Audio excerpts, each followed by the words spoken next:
All right, joined here by Ryan from Will & Joseph Communications. Of course, you come on in once a month.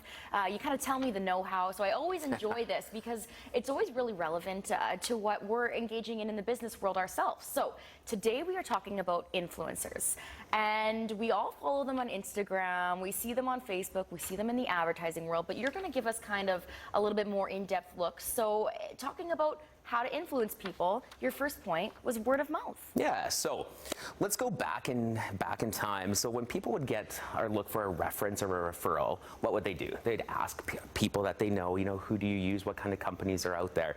Well, social media has kind of taken that role to kind of the next level. So social media really helps us now tell our stories and act as a point of reference for your company. So what's really critical is to find those key influencers online that can help take your brand to the next level. And that's the next question, of course. Okay, how do you become an influencer, or how do you find these influencers? Yeah, so it's kind of interesting. So you can go online, and there's lots of influencers out there in lots of different markets, but the whole goal is, as a business, is to try to find an influencer in your space. So you may stumble across them, or you might start reading articles and say, geez, this person's always talking about stuff that's talking to my audience. I should engage with them. So it's not just being popular online. You kind of have to be persuasive into people taking that action, right? Yeah, absolutely. So it's not just having the numbers. It's having that credibility as an influencer to cause people not only to take note, but then take action. Okay, so you're a business, you're out there, and you want these influencers. How do you recruit them? Yeah, so the whole goal is influencers themselves have a personal brand. So they're going to talk about things that are relevant and credible to themselves and their brand. So if you want to get them to pick up your story, you have to make sure that your story is as compelling to them, to their audience, right? So you have to make sure that your authentic story resonates with them. And that's what we wanted to touch on next, was authenticity. Yeah, absolutely. Because their followers and fans trust them, right? So they're going to want to make good referrals. So you have to make sure that your values are in alignment with theirs for their audience to take notice of your product. And how do you become trusted? You're saying that word. Well, I know there's certain people I trust inherently, but I don't really know what. You, of course. It's because I'm on TV. Believe everything you see.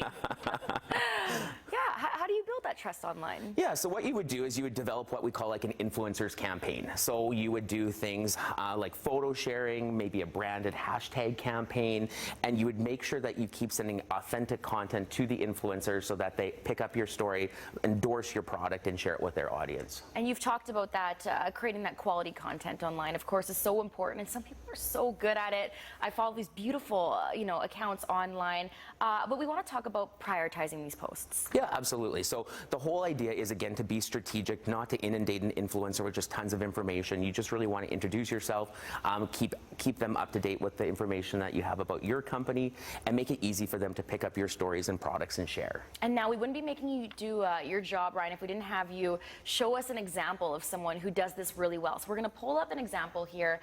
Matthew Grella is his name. So One Young Boy is the Instagram handle, and on Twitter and such. Just gorgeous. Look at that. Yeah, so here's a local Saskatoon fellow that has really hit success when it comes to becoming an influencer online.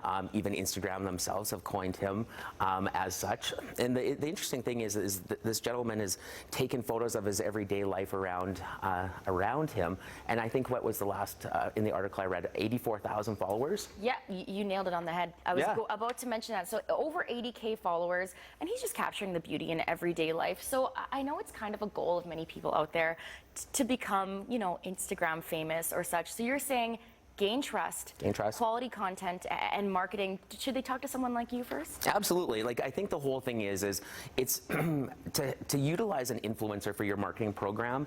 It's all about strategy. So how is that going to play a role in kind of promoting your brand and reaching your target audiences just through maybe a really non-traditional channel? All right. So maybe you can talk to Ryan or check out your online account and do a little bit of a revamp. That's the age of influencers. Thank you so much for joining us this morning. Thanks.